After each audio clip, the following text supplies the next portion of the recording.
Right now, a chicken adobo recipe is simmering on our pugod. And outside, a typhoon is doing everything it can to make this house feel small. It cannot. This is Bicol, and this is Filipino comfort food.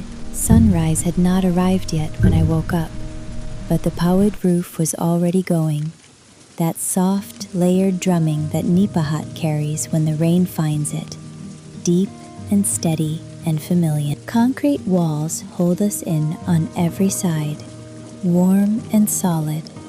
And that roof above us sounds like every childhood I have ever heard about. A cup of salabat came next, ginger with a little lemongrass, and I sat with it in the dark, just breathing.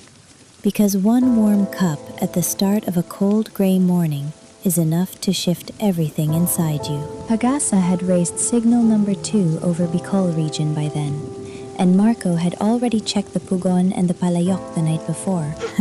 Syempre, here in our province, we never wait for the lights to go out before we get ready. Slow living cooking and survival cooking are sometimes the same thing in Bicol, and today they were exactly that. Skin side down, the chicken went into the palayok with no added oil at all, because the fat underneath renders out slowly on its own, and that clean, natural fat carries the whole dish from the inside out. Half the chicken gave way to fresh mountain mushrooms, meaty and filling, light on the stomach in all the right ways.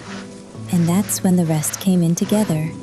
Garlic, cracked peppercorns, bay leaves, coconut aminos in place of soy, and half a cup of cane vinegar. The siling labuyo came last. 4 of them, whole and uncut, dropped in quietly, because here in Bicol we say, basta may sili, may kusog. As long as there is chili, there is strength. Coconut milk going into a hot palayok does something to a dirty kitchen that nothing else quite manages. Creamy and smoky and sharp from the vinegar all at once.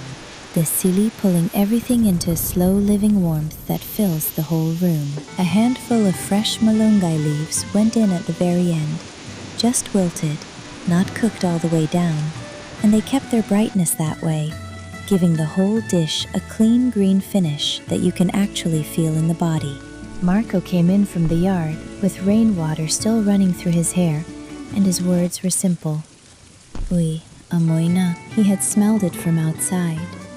And that smell belongs to province life, to slow mornings, to coming home to something ready. Tell us at the table without a word.